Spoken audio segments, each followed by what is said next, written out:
कि normal tax payers के लिए आज का दिन में टैक्स सरल है। नया इनकम टैक्स का हिसाब के तहत आप 7-7.5 लाख इनकम तक आपका कोई टैक्स नहीं देना पड़ेगा। जी, धर्मशाला का जो ITO सर्कल है, इनकम टैक्स का जो ऑफिस है यहाँ पे, वो लॉसेस में चल रहा है। पूरे हिमाचल में सबसे ज्यादा लॉसेस में, माइनस में वो। हाँ, ये बात सही है। एक बार आप रिटर्न में दिखाया नहीं कोई चीज या दिखाया कम दिखाया और उसका असेसमेंट हो गया और उसमें वो पकड़ा गया और एडिशन हो गया तो पेनाल्टी बड़ा भारी लगेगा। जो आपका जितना टैक्स है उसका 200% तक जा वहां चला जाएगा आपका केस, वहां से असेसमेंट होगा तो आपको पता भी नहीं चलेगा कि आपका असेसमेंट कौन कर रहा है। इन द सेम वे जो ऑफिसर आपका केस कर रहा है उसके ऊपर स्ट्रिक्ट सिस्टम है कि वो आपको कांटेक्ट नहीं कर सकता है। आपका जितना का टोटल टैक्स लोग दे रहे हैं उससे ज्यादा रिफंड हो जा रहा है जी। तो इन टोटल प्लस माइनस करके माइनस में चला जा रहा है। हाँ, नया पैन अभी लागू होने वाले हैं, उसमें स्कैनिंग फैसिलिटी वगैरह सब कुछ रहेंगे, उससे सारा डाटा उसमें ही स्टोर रहेगा चिप्स के अंदर। नमस्कार, द न्यूज रडार में आप सभी का स्वागत है। आज हमारे साथ है हिमाचल प्रदेश के income tax commissioner Shri Raja Ghosh ji.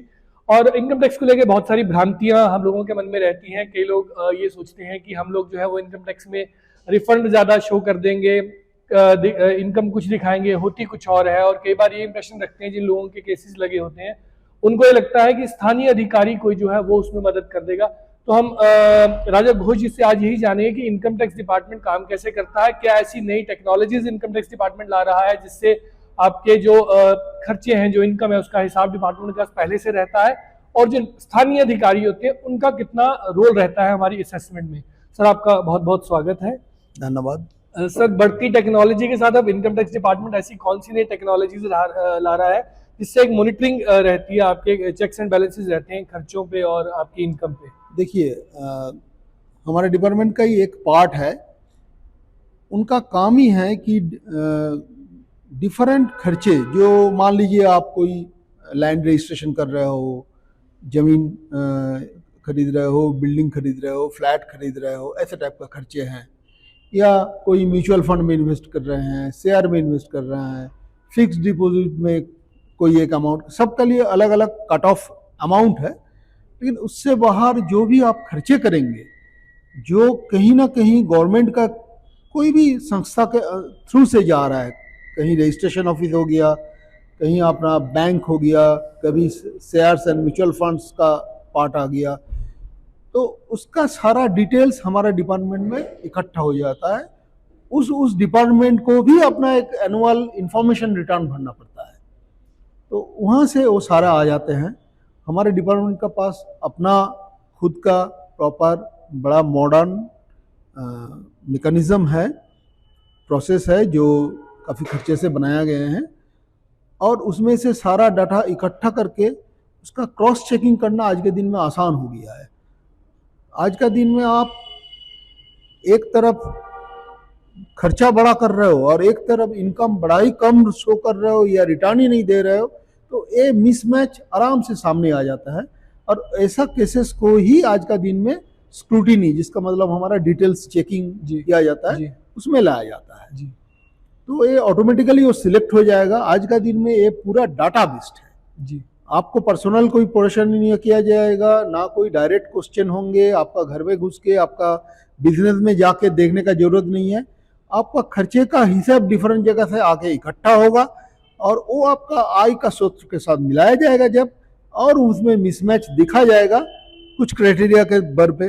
For example, आप 5 लाख का इनकम दिखा रहे हो और करोड़ का खर्चा कर रहे हो, तो वो एक मिसमैच हो गया। ऐसा टाइप का कुछ भी अगर दिखाया जाए, या आप कोई बड़ा खर्चा किए हो, फ्लैट खरीदे हो, एक जमीन बेचा, उसका पैसा मिला है आपको, लेकिन वो वाला ट्रांजैक्शन आप दिखाए नहीं अपना रिटर्न में, या आप रिटर्न ही फाइल नहीं किया, लेकिन हालांकि अमाउंट काफ़ी बड़ा है, तो ये सब सारे केसेस ऑटोमेटिकली फिर आके स्क्रूटिनी का दर्जा में वो आ जाएंगे, सिलेक्टेड हो जाएंगे और स्क्रूटिनी किया जाएगा। डिटेल्स चेकिंग किया, डिटेल्स चेकिंग के दौरान आपके पास ऑप्शन रहेगा कि आप उसका जवाब दे पाओ, एनालिसिस करके, एक्सप्लेन करके कि अच्छा ये पैसा तो मैं फलाना फलाना किया हूँ, ये फलाना इस कारण नहीं दिखाया हो कि ये मेरा नाम में नहीं है, फलाना का नाम में है, मैं सिर्फ ट्रांजेक्शन किया, कुछ भी हो सकता है, लेकिन वो आप दिखा सकते हो। वो डिटेल्स अगर मानने लायक है तो ठीक है, अगर मानने लायक ना है तो उस पॉइंट पे एडिशन हो सकता है। आपका इनकम में बढ़ोतरी हो सकता है, आय में एडिशन हो सकता है। एक बात सावधान रहिए कि नॉर्मल टैक्स पेयर्स के लिए आज का दिन में टैक्स सरल है, उसका डिफरेंट छूट है। नया इनकम टैक्स का हिसाब के तहत आप 7-7.5 लाख इनकम तक आपका कोई टैक्स नहीं देना पड़ेगा। या अगर आप डिफरेंट डिडक्शंस क्लेम करते हो तो डिडक्शन के साथ आपका 2.5 लाख 3 लाख का जो लिमिट्स है उसके ऊपर डिडक्शंस का बाद आपको टैक्स लगेगा। वो भी स्टार्टिंग में 5% है, फिर 10%, फिर 15%, अलग अलग स्लैब्स है। लेकिन एक बार आप रिटर्न में दिखाया नहीं कोई चीज, या दिखाया कम दिखाया, या कोई चीज ओमिट कर गए और उसका असेसमेंट हो गया और उसमें वो पकड़ा गया और एडिशन हो गया, तो पेनाल्टी बड़ा भारी लगेगा, जो आपका जितना टैक्स है उसका 200% तक जा सकता है। 200% पेनाल्टी आ जाएगा। ऐसे में यही चाहिए प्लस इंटरेस्ट भी होगा, वो भी एडिशनली है इंटरेस्ट। तो टोटल मिला के आपका जो आप सोच रहे थे कि छिपा के आप निकल जाएंगे, उसका कोई फायदामंद आपके लिए नहीं रहेगा। वो पैसा एडिशनली उल्टा आपको पॉकेट से देना पड़ेगा। तो ऐसे में यही चाहिए कि व्यापारियों को, और हम अपने दर्शकों को ये बताना चाहेंगे कि जो व्यापारी हैं, जो नौकरी पेशा वाले लोग हैं, उनको ये चाहिए कि जो ये इस तरह के झांसे दिए जाते हैं कि आपका टैक्स बचा लेंगे, तो उस चक्कर में ना पड़े, क्योंकि जैसा सर ने बताया कि एक मैकेनिज्म जो है वो नया मैकेनिज्म आ गया है और अपडेटेड सिस्टम अब आ गया है, तो वो स्क्रूटिनी में जो है आप लोग आ सकते हैं। दूसरा सर, आपने ये कई बार होता है कि हमें लगता है कि लोकल अधिकारी जो है वो हमारी मदद कर देंगे। स्क्रूटिनी में कई बार केस लगा हो तो होता है कि लोकल अधिकारी हमारी मदद कर देंगे। तो आजकल एक फेसलेस उसका भी एकदम कॉन्सेप्ट आया है, वो क्या है? एकदम ये आप जान ले कि हमारा डिपार्टमेंट आज का दिन में 2 हिस्सों में बट गया है, आप बोल सकते हो। नॉर्मल जो असेसमेंट पेनाल्टी वगैरह होता है उसके लिए faceless assessment scheme, faceless penalty scheme, उसके ऊपर फेसलेस अपील स्कीम, सारे फेसलेस हो गया है। फेसलेस का मतलब क्या है कि दिल्ली में नेशनल फेसलेस असेसमेंट सेंटर बनाया गया है जी। उसके अंदर डिफरेंट रीजनल ई असेसमेंट सेंटर्स है फेसलेस जी, ये सारे फेसलेस है जी। फेसलेस का मतलब क्या है कि आपका रिटर्न जब भी सिलेक्ट हो गया स्क्रूटनी में जी, तो वो ऑटोमेटिकली मशीन के दौरान ही डिवाइड हो जाएगा कि कहाँ आपका असेसमेंट होना है जी। और ये निश्चित रहिए कि लोकली तो नहीं होगा। आप अगर धर्मशाला अधिकारी के पास आपका धर्मशाला आईटीओ के अंडर में हो तो ये 100% श्योर है कि धर्मशाला छोड़िए हिमाचल में ही ये नहीं होगा जी। ये आपका जाके दिल्ली, कलकत्ता, बेंगलोर, बॉम्बे कहीं भी हो सकता है जी।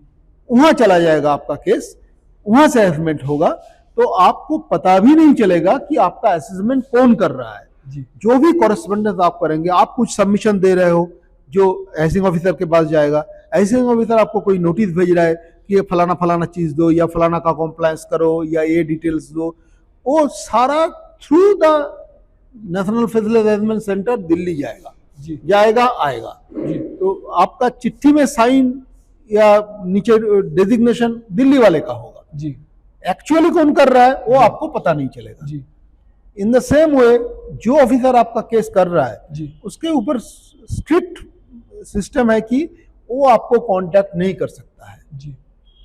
ये मेनली ट्रांसपेरेंसी के लिए किया गया है जी, कि ये स्वच्छ रहे, कोई भी पर्सनल दबाव कोई नहीं बना पाए, ना ऑफिसर आपके ऊपर हेतु कोई दबाव बना पाए, कोई भी दिक्कत खड़ा ना करे जी। सेम वे में आप भी कोई फालतू पहचान जुगाड़ करके या कोई कनेक्शन करके किसी को बोल के उनका परिचित किसी को थ्रू से जाके उनसे कुछ एक्स्ट्रा सुविधा ले ले जी। जो एक्ट में है, जो रूल में है उसको तहत चले और उसी तरह वो निष्पन्न हो।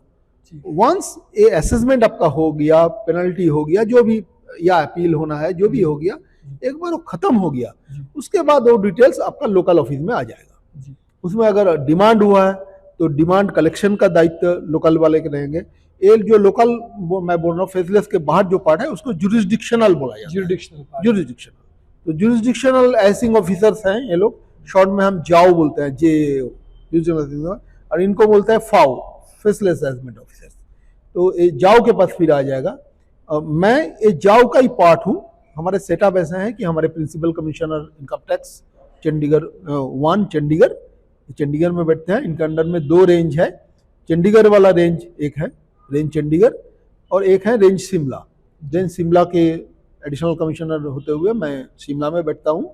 उनके अंडर 13 ऑफिसेस हैं अलग अलग, करीबन हर डिस्ट्रिक्ट में एक, और कांगड़ा जैसे बड़े डिस्ट्रिक्ट में एक से ज़्यादा। यहाँ कांगड़ा है, नूरपुर है, पालामपुर है, डलहौसी है चंबा देखने के लिए, हमीरपुर के लिए हमीरपुर है, बिलासपुर के लिए बिलासपुर है, बिलासपुर डिस्ट्रिक्ट के लिए, फिर मंडी है, उधर कुल्लू है, किन्नौर साइड देखने के लिए रामपुर है, नीचे आपका सिरमौर के लिए नाहन है, और क्योंकि परवाणुबद्दी नालागढ़ एरिया वो आपका इंडस्ट्रियल एरिया है, वहाँ बहुत सारे इंडस्ट्रीज है, तो अलग से परवाणु में भी एक ITO का ऑफिस है। जी सर, इतनी सारी यहाँ पे बात करें तो हमारे पास एक और जानकारी थी कि धर्मशाला और कांगड़ा रीजन जो है यहाँ पे अच्छे बड़े बिजनेसमैन हैं और अच्छा कारोबार यहाँ होता है, लेकिन फिर भी सुनने में आता है कि जो धर्मशाला का जो ITO सर्कल है, इनकम टैक्स का जो ऑफिस है यहाँ पे, वो लॉसेस में चल रहा है। पूरे हिमाचल में सबसे ज्यादा लॉसेस में, माइनस में वो। हाँ, ये बात सही है कि लास्ट 2 साल का ट्रेंड देखा जाए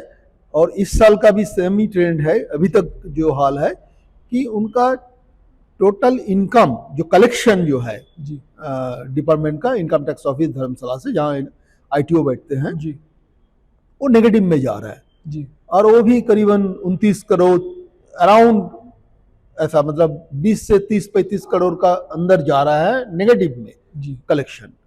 तो इसका मेन कारण तो वही है कि आपका जितना का टोटल टैक्स लोग दे रहे हैं उससे ज़्यादा रिफंड हो जा रहा है जी। तो इन टोटल प्लस माइनस करके माइनस में चला जा रहा है जी। ये एक सोचने वाली बात है, क्योंकि देखिए एक तरफ कांगड़ा जाना जाता है कि देश का सबसे ज़्यादा, नहीं कांगड़ा डिस्ट्रिक्ट का मैं बात कर रहा हूँ, कि सबसे ज़्यादा जवान तो यहाँ से जाते हैं। हाँ सर, आर्मी में जाते हैं।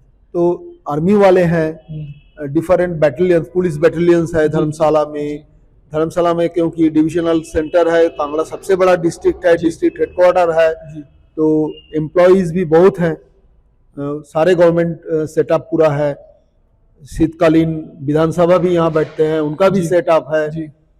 कांगड़ा को ऑलरेडी टूरिज्म कैपिटल डिक्लेयर करने का बात चल रहा है, तो टूरिज्म भी कांगड़ा में काफ़ी है, होटल्स और टूरिज्म रिलेटेड बिजनेस। इधर Kangra town itself is a good business hub, इसको छोड़ के भी और डिफरेंट बिजनेस यहाँ है। तो टोटल मिला के बिजनेस और सैलरी दोनों से ही इनकम काफ़ी अच्छा होना चाहिए, फिर भी ये नेगेटिव में जा रहा है। ये हमारे लिए भी एक चिंता का विषय है, हम भी इस पर नज़र रख रहे हैं।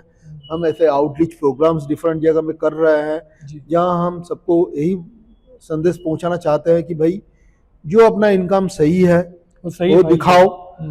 अगर आपका टैक्सेबल इनकम है तो जरूर रिटर्न फाइल करो, और रिटर्न फाइल करके आप देश का एक अच्छे नागरिक बनो। आज का दिन में देश का जो टोटल आय का स्रोत है उसका 40% से ज्यादा इनकम टैक्स डिपार्टमेंट लाता है जी। कॉर्पोरेट टैक्स भी है, इंडिविजुअल टैक्स भी है, 40% जो है वो income tax department, more than 40%। और सर ये भी 42%, 45%, 46% तक चला जाता है। सर ये भी सच है कि क्या मतलब इतने बड़े देश में करोड़ों की जनसंख्या और सिर्फ 10% के आसपास लोग जो है वो इनकम टैक्स भरते हैं? मैक्सिमम 10% लोग भी आज के दिन में ITR नहीं भर रहे हैं टोटल। इस साल थोड़ा पहले से बढ़ा है, लेकिन फिर भी 140 करोड़ से ज्यादा हो गया, तो 14 करोड़ रिटर्न तो अभी भी नहीं आ रहा है। उसमें भी नील रिटर्न ही बहुत आते हैं, टैक्सेबल रिटर्न उसमें भी उसका आधा होगा। तो ये भी बढ़ाना चाहिए जरूर।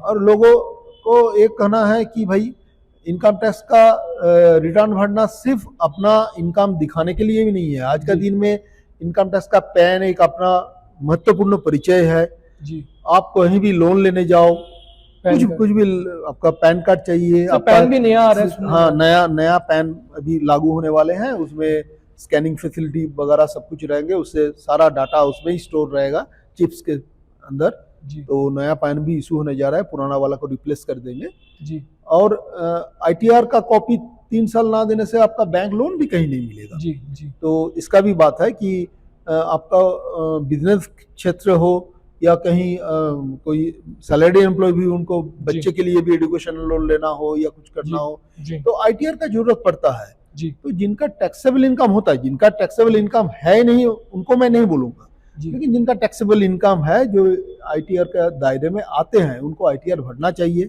जो टैक्स अपना होता है वो दे देना चाहिए।